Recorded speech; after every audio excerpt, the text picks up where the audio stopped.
You probably walk through your day feeling pretty secure in your choices. Yeah, most of us do. Right. Like, you likely think of yourself as a reasonable, rational person. Yeah. If someone were to just walk up to you on the street right now and ask, hey, are you a gambler? You would almost certainly laugh and say no. Oh, absolutely not. I mean, people picture casinos, right? And exactly. You avoid casinos.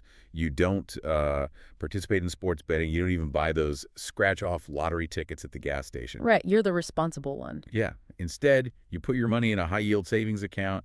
You go to your reliable job. You brush your teeth. And you just try to make solid, dependable choices. Makes sense. But what if that entire sense of security is, well, what if it's nothing more than a carefully constructed psychological illusion? Welcome to today's deep dive. Glad to be here for this one. It's a heavy topic. It really is. Today, our mission is to completely dismantle your fundamental assumptions about risk, certainty, and frankly, the choices you are making every single day. Yeah, we're taking a hammer to the foundation today. We really are. We are looking at a deeply provocative essay from May 2020. It's by an author named Suefeng, translated by Kinyu and edited by Kair. And it operates under this very simple, very direct title. It's called Check If You Are a Gambler. Such a great title. It just pulls you right in. It does. And the core premise of this text is that almost every human alive, and yeah, that very much includes you listening right now, is placing massive high-stakes bets on a daily basis. Okay, let's unpack this. Because to make this argument work, the author doesn't start by looking at Las Vegas. No, not at all. Right, he goes right for the throat by completely redefining what a gambler actually is. It really is a radical shift in perspective. I mean, it strips away the neon lights, the green felt tables, the slot machines, and it redefines gambling as something entirely fundamental to the human experience. So how exactly does he define it then? Well, the definition laid out here is strict. It's uncompromising. A gambler is anyone who wants to win rich rewards by betting their money, their youth, their future, and their very life on uncertain things that they have. And this is key, mistakenly convince themselves are certainties. Wow. Okay, that part right there. The idea that we have mistakenly convinced ourselves our certainties, that is the psychological trap, isn't it? Oh, completely. Because it's not just about taking a risk. It's about the self-deception involved in taking that risk. Exactly. We are really talking about the mechanism of cognitive dissonance here. The human brain naturally despises unpredictability. Yeah, you want to feel safe. We have a biological imperative to seek safety. So to function in a world that is just governed by entropy and chance, we basically hallucinate certainty. We hallucinated. I like that phrasing. Yeah, we walk around treating highly volatile, entirely unpredictable situations as if they're, guaranteed outcomes. And because we willfully blind ourselves to the risk, we are, by this specific definition, gambling. And the text lays out a really grim rule for this behavior. Oh, it's brutal. It argues that gamblers eventually lose everything they begin with, like right down to the clothes on their backs. Only the casino dealers actually do well because the games are completely stacked in their favor. Which is just a brutal image. Mm. I mean, I have to push back gently on this, though, because it is an incredibly bleak view of human existence. It's definitely not a comforting read. No. It sounds like the author is saying we are all just stepping up to a roulette table completely blindfolded, throwing our life savings onto a random number, and cheering as if we actually know where the ball is going to land. That's a really good analogy, actually. But if that's true, if we are all players destined to eventually lose our chips and end up with nothing, who or what exactly is the dealer in the game of life?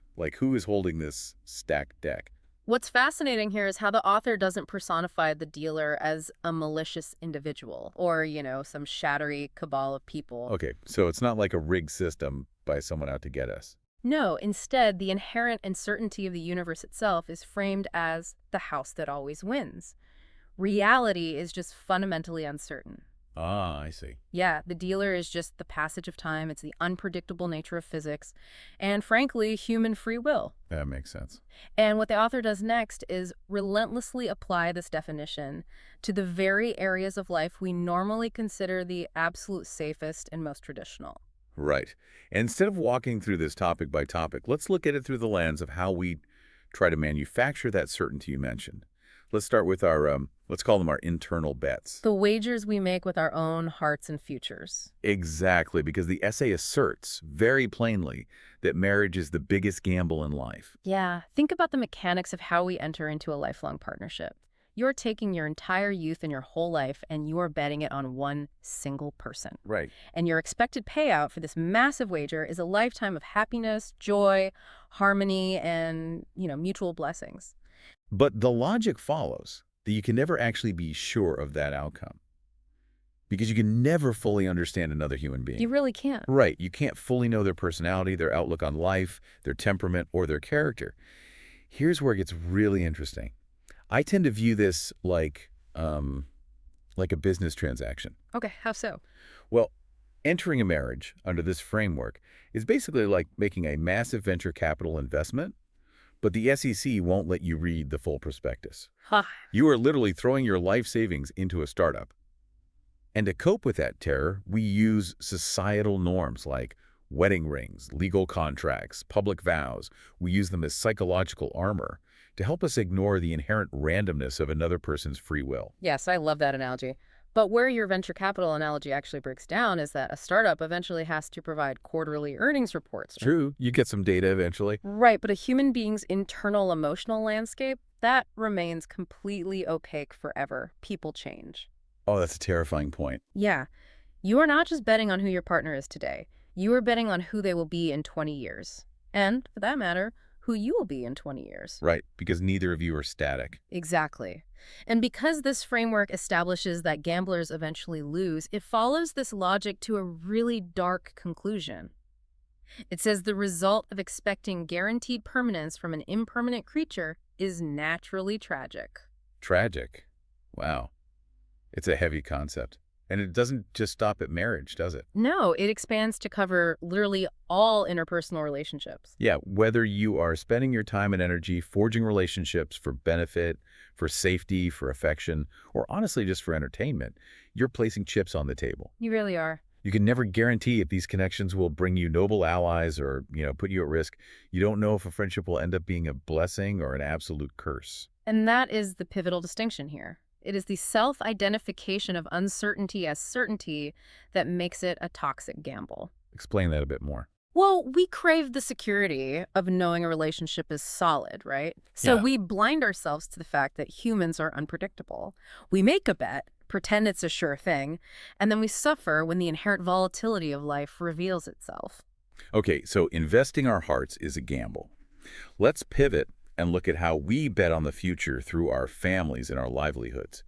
Because society frames having children as building a legacy. Oh, absolutely. It's almost the default expectation. Yeah, it's often viewed as the ultimate form of long-term security.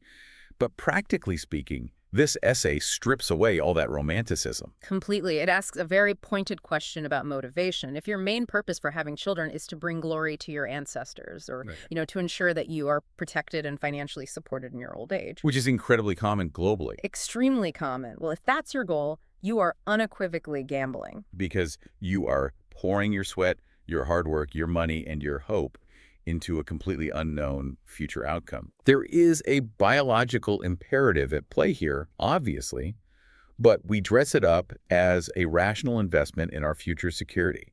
When in reality, you are basically betting that the toddler currently eating doot in your backyard Yes. is eventually going to become a doctor who happily pays for your nursing home. Exactly. There is zero guarantee they will be capable or even willing to support you. None whatsoever. Precisely. You are putting tangible resources into a questionable future. And anytime you invest sweat into an uncertain outcome expecting a guaranteed return, you are spinning the wheel. And this exact same logic applies to our professional and financial lives, doesn't it? It does. Trading stocks, engaging in venture investments, or supporting a company financially for generous returns, the essay argues this is absolutely no different than walking into a casino. Because the results might end up being entirely counterproductive. You could lose it all. Right.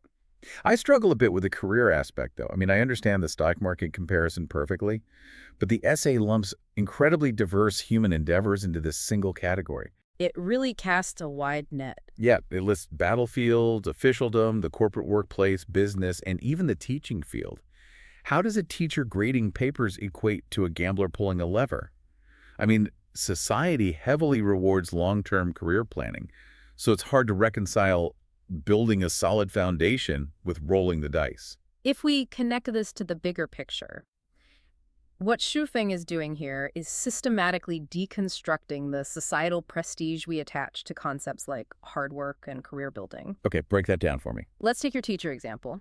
A teacher pours their mental energy, their physical strength, and their time into shaping a student's developmental direction, right? Right, they put in the hours. But that teacher has no actual control over the student's genetics, their home life, their peer group, or, frankly, the macroeconomic factors that will dictate their future. Oh, I see. The teacher is placing a tiny chip of effort on thousands of students, hoping for a positive societal payout, but they don't control the outcome. So we've essentially dressed up the casino to look like a high school.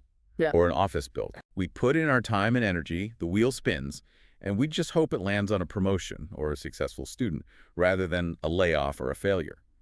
The illusion is that our hard work dictates where the ball lands. That's the trap. You don't control the wheel.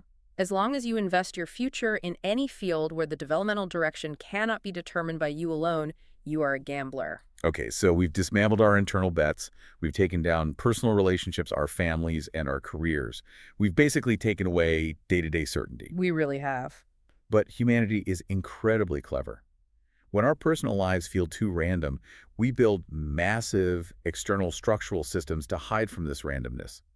I like to think of them as ideological load-bearing walls. Oh, that's a great term for it. Yeah, we build these systems in our minds to keep the roof of reality from just caving in on us. That is a perfect way to transition into the largest wagers humanity makes: politics and religion. Right. Let's look at the political load-bearing wall first. So, there are over 1,000 political parties in the world, all contending for power and interest. And the text observes that joining any of them, becoming a partisan, is the equivalent of gambling.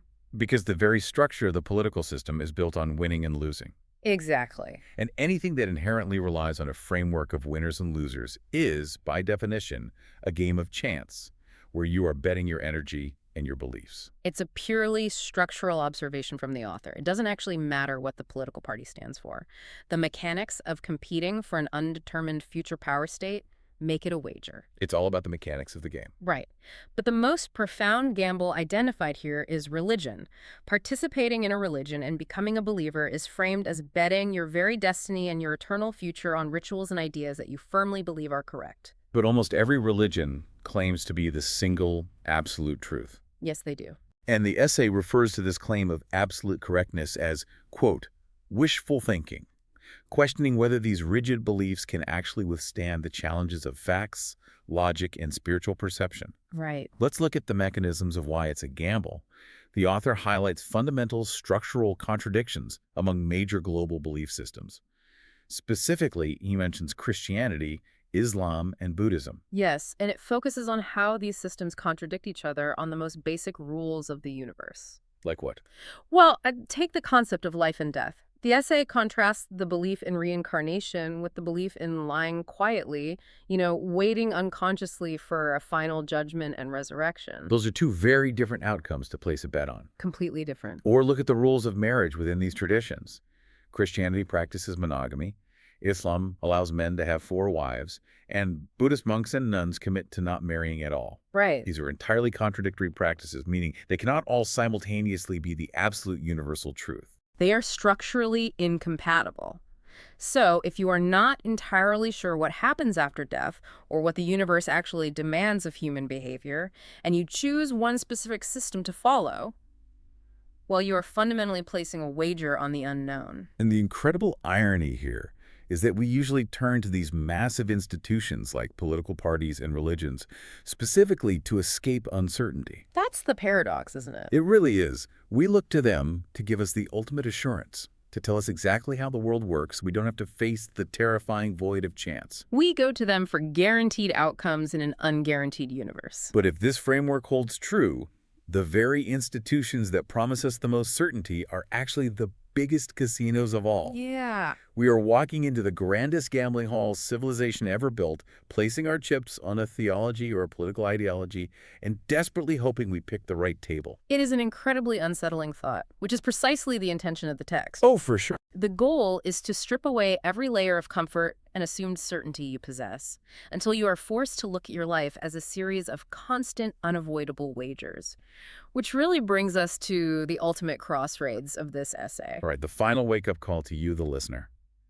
After taking away the certainty of love, family, career, politics, and religion, the author asks you directly, what on earth are you here for? Are you just here for a huge gamble? Yeah, the question just lingers. The essay presents a dual conclusion here. It's a fork in the road for how to proceed once you finally realize you are trapped inside a casino. What's the first path? The first path is a form of, well, nihilistic acceptance. It suggests that if you think gambling is fun and exciting, and if you truly believe that everything is empty in the end, then you should just play as much as you like. Just embrace the chaos. Exactly. Enjoy the game, indulge in the spin, since the end game is a void anyway. But it's the second path that is much more demanding, isn't it? Oh, significantly more. The text states, however, if you know that emptiness is not empty, then you had better think deeply about life. We really need to unpack that phrase because emptiness is not empty is a massive philosophical concept. It's dense. What does that actually mean in the context of realizing our lives are just a series of bets? Let's think about it using a modern analogy. Imagine playing an incredibly complex video game where, with absolute certainty that the server will eventually be shut down and your save file will be permanently deleted. Okay, so no matter what I do, it's gone eventually. Right. The ultimate outcome is empty. You can't take your digital gold or your high score with you into real world. Right. But the skill you develop while playing, the experience of navigating those challenges, the resilience you build that transfers to you, the player, that is the not empty part. Oh, wow. That makes perfect sense. The outcome is entirely out of our control, but the act of making the choice, the actual experience of living through the uncertainty, that permanently alters who we are. Exactly.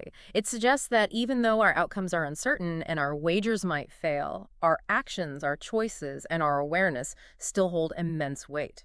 So it's not meaningless just because it's uncertain. Not at all.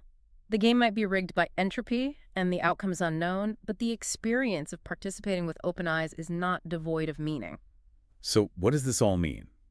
We have journeyed from the comfortable assumption of daily safety to the jarring realization that every handshake, every job application, every prayer, and every I love you is a spin of the roulette wheel. This raises an important question. How does recognizing our constant, inescapable gambling actually change how we live today? How does it?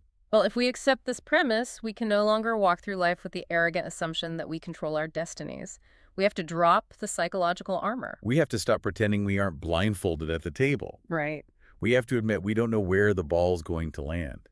We have to look at our partners, our careers, and our beliefs and say, I am choosing to bet on you, fully knowing I might lose. And maybe that vulnerability is where the real freedom lies. I think so too. It's the freedom of letting go of the desperate, exhausting need for guaranteed outcomes. When you stop demanding that the universe provide you with certainty, you can finally just engage with reality as it actually is. Which leaves us with a final provocative thought to take away today. Something to mull over the next time you sign a contract, make a plan for your future, or, promise your heart to someone. Yeah. If every single action in life is a gamble with an uncertain outcome, does true enlightenment come from refusing to place a bet, trying to step away from the table entirely to avoid the risk? Or does it come from finally accepting that the meaning of life was never about winning the bet, but simply experiencing the spin of the wheel?